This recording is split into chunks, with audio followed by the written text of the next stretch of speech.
Welcome to CrushTheStreet.com's weekly market wrap-up. Our top story of the week is the valuation decline in an unexpected commodity, crude oil. Ordinarily known as black gold amongst professional investors, WTI crude has been absorbing hard hits throughout the year, with this past Wednesday producing a sharp 2% loss, dropping to prices not seen since January. Over on the other side of the Atlantic, Brent crude is trading in its lowest range in almost 14 months. This bearish paradigm shift in a notoriously peaky market has left many traders scratching their heads, with geopolitical crisis cascading throughout different economic zones. In particular, the violence in the Middle East has reached fever pitch, with US President Barack Obama approving airstrikes in Iraq to target key positions held by an extremist Islamic group known as ISIS. The stakes were exponentially raised when members of ISIS brutally executed James Foley, a freelance journalist for the Global Post, drawing immediate and deservedly harsh condemnation from the White House. In theory, such underlying currents should be net positive for oil bulls due to the logical relationship between chaos and supply constraint. This was the primary reason why palladium this year has been a star performer within the precious metals complex, hitting multi-year highs as it challenged the $900 spot price.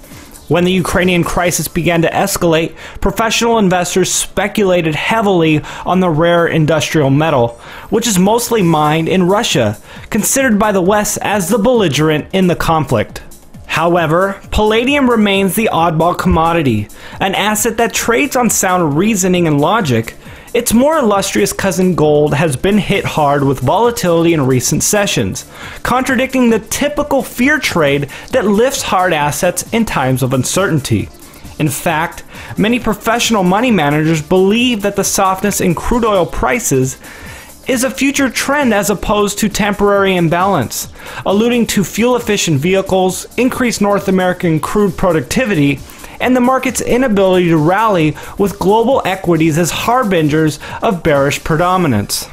Dan Dicker, president of Merck Block and author of Oil's Endless Bid, goes further, citing investment banks, particularly Morgan Stanley, Goldman Sachs, and JP Morgan, abandoning the oil market business entirely, which used to account for a steady stream of volume.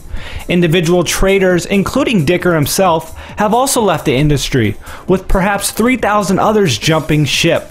While this may seem good for the average consumer in terms of lower gas prices, the economic reality is that the margins for oil exploration projects become terminally low, thus precipitating an eventual price spike in order for maligned producers to be incentivized back into the business. Combine this with the near inevitable supply drain from Middle Eastern producers, and you have a potential recipe for a violent whiplash effect in the market. But for now, consumers can enjoy the relative reprieve at the pump, which may not last indefinitely. In financial news, the US equities market had a modest but noteworthy session on Thursday, with the Dow Jones securing the 17,000 level for the first time since July 23rd.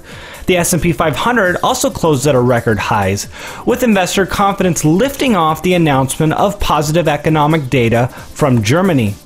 The precious metals complex reeled from the positive sentiment as gold dropped down to $1277 and silver retreating to $1950.